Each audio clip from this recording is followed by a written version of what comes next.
Salam alaikum, bonjour chers élèves, bienvenue dans cette vidéo numéro 2 où je vais corriger la question numéro 3 qui contient 4 sous-questions comme vous voyez A, B, C et D. Dans la prochaine vidéo, nous corrigerons Inch'Allah la question numéro 4. Si vous avez manqué la vidéo précédente où nous avons corrigé les deux premières questions, donc 1 et 2, le lien de la correction est disponible dans la description. Donc voilà, n'oubliez pas de vous abonner à la chaîne et de liker cette vidéo pour m'encourager. Donc voilà, sans plus tarder, on passe à la correction. Donc la question numéro 3. Donc soit Gn, la fonction numérique définie sur l'intervalle 0,1 par Gn de x égale à f de x moins xn, x puissance n. Donc ici tel que x appartient à l'intervalle 0,1. Donc ici n appartient à n étoile. Petit a, montrer que la fonction, donc petit a, montrer que la fonction Gn est strictement décroissante sur l'intervalle 0,1. Voilà donc pour cette question. Donc on a donc soit n appartient à une étoile. Donc on a Gn de x, l'expression de Gn de x égale à f de x moins x puissance n. Alors nous avons donc, comme vous voyez, Gn c'est la somme de deux fonctions. Donc déjà nous avons vu que f est dérivable. Donc voilà. Donc dérivable sur l'intervalle 0 plus infini, donc elle est dérivable bien sûr sur l'intervalle 0,1. Et donc x puissance n, x associé à x puissance n, donc c'est une fonction polynomiale, donc dérivable, et voilà, donc elle est dérivable sur l'intervalle 0,1. Donc on écrit ça. Donc on a Gn dérivable sur l'intervalle 0,1, donc en tant que somme de deux fonctions dérivables sur l'intervalle 0,1. D'accord? Alors, donc, quel que soit x appartient à l'intervalle 0,1, donc Gn' de x, alors c'est égal à quoi? Donc, est égal à f' de x moins, donc dérivé de x puissance n ici, donc n, donc moins n, x puissance n moins 1. D'accord? Donc, alors, vous faites attention, n appartient bien sûr à n étoile. Alors, donc, on a, quel que soit x, donc d'après la question précédente, donc déjà nous avons traité cette question dans la vidéo précédente, donc d'après le tableau de variation de f. Alors, nous avons, quel que soit x appartient à l'intervalle 0 e carré, d'accord, f' de x est strictement négatif, d'accord. Et puisque l'intervalle 0,1, il est inclus dans l'intervalle 0 e carré, alors, donc, quel que soit x appartient à l'intervalle 0,1, donc on aura encore, on aura aussi que f' de x est strictement négatif. Et bien sûr, et donc moins n x puissance n moins 1, aussi, elle est strictement négative. Donc voilà, donc f' de x ici, strictement négatif, moins n x puissance n moins 1 strictement négatif, donc d'où, quel que soit x appartient à 0,1, G'n de x, donc est strictement négatif. Donc voilà, d'où Gn est strictement décroissante sur l'intervalle 0,1. D'accord? Alors maintenant, on passe à la question numéro, donc ou bien la question petit b. En déduire que, quel que soit n appartient à n étoile, elle existe un unique alpha n appartient à l'intervalle 0,1 tel que f de alpha n égale alpha n, donc indice, donc alpha indice n, le tout puissance n. D'accord? Alors, donc petit b,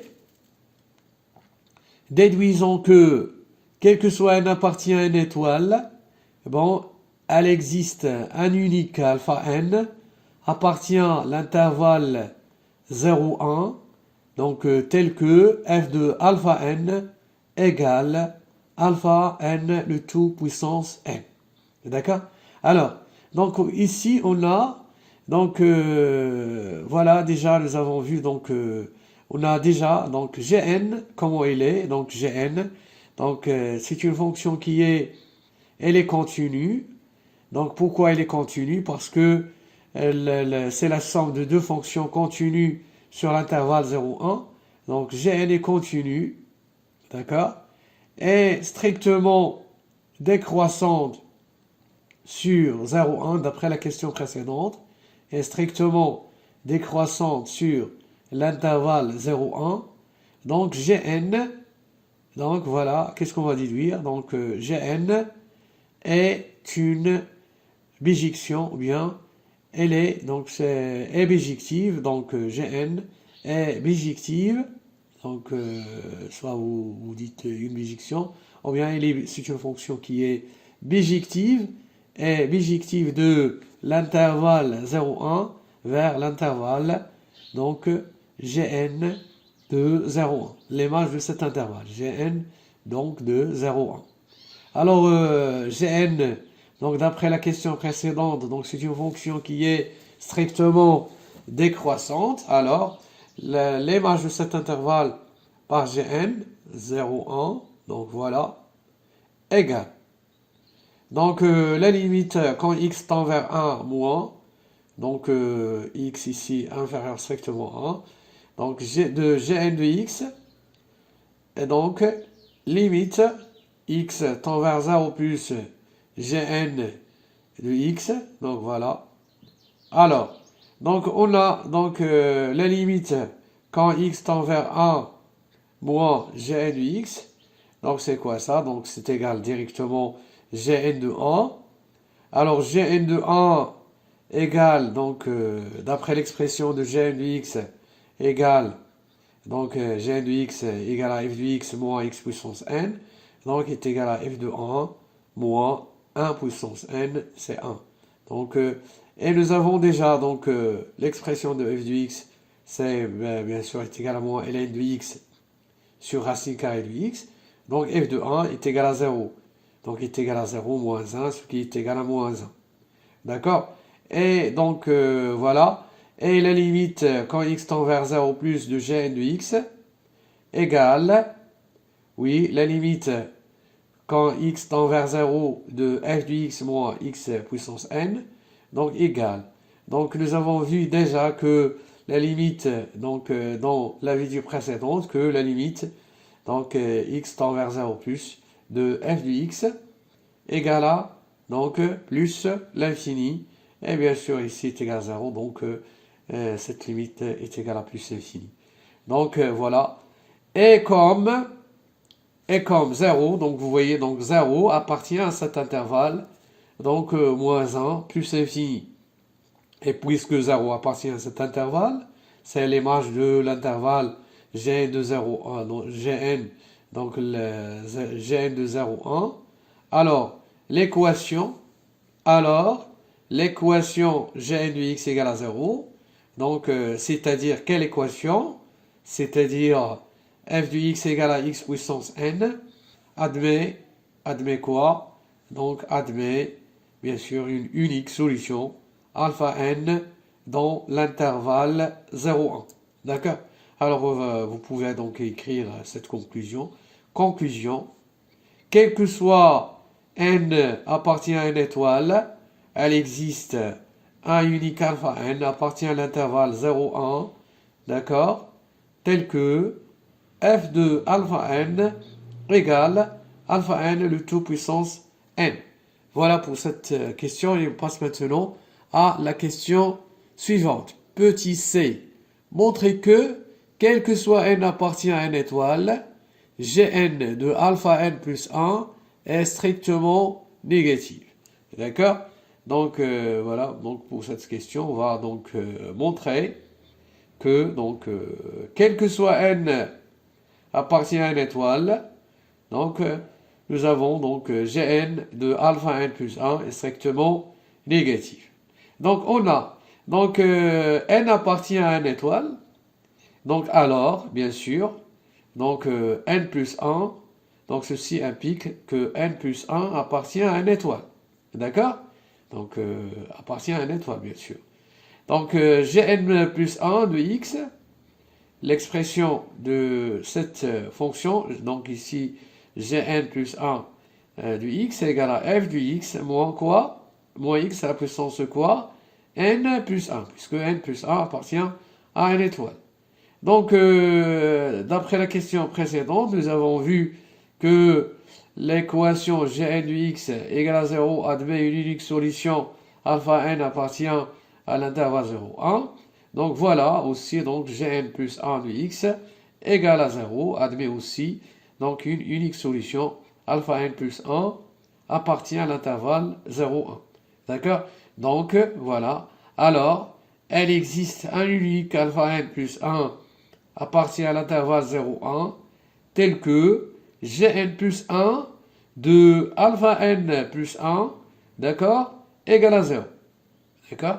Donc, alors, elle existe un, donc, unique alpha n plus 1 appartient à l'intervalle 0, 1, tel que, donc, Gn plus 1 de alpha n plus 1 égale à 0, donc, est équivalente, bien sûr, à f de alpha n plus 1 égale alpha n le tout puissance n plus 1. Donc, c'est clair puisque Gn plus 1 de x égale à u de x moins x puissance n plus 1. Alors, donc, Gn de alpha n plus 1 égale, donc, nous avons f2, donc, d'après l'expression de Gn plus 1 de x, égale à quoi? Donc, on remplace, bon, bien sûr, x par alpha n plus 1, donc, est égal à f de alpha n plus 1, moins alpha n plus 1, donc le tout puissance n, voilà. Donc, nous avons vu, donc, on a f de alpha n plus 1 égale à combien? Vous voyez? Donc, est égal alpha n plus 1, on a 10, d'accord? Le tout puissance n plus 1, moins alpha n plus 1, le tout puissance n. D'accord? Alors, ceci égale à quoi? Donc, ici, on factorise par, donc, alpha puissance n, donc alpha, pardon, indice n plus 1, le tout puissance n. On factorise par ça, donc, voilà, fois, donc, ici reste alpha n plus 1, moins 1. D'accord?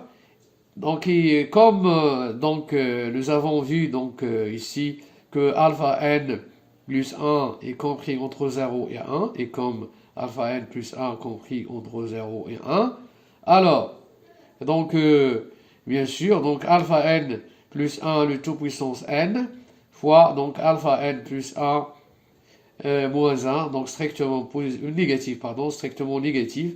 Pourquoi? Donc ici on a encore alpha n plus 1, le tout puissance 1, n, donc strictement positif, et alpha n plus 1 moins 1 strictement négatif, donc le produit donc strictement négatif.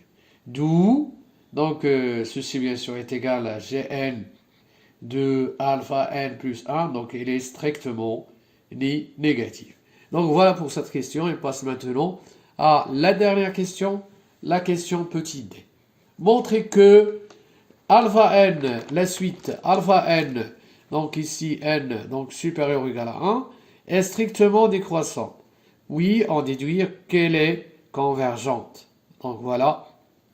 Petit d, montrons que la suite alpha n, donc telle que donc ici n supérieur ou égal à 1, est strictement croissante.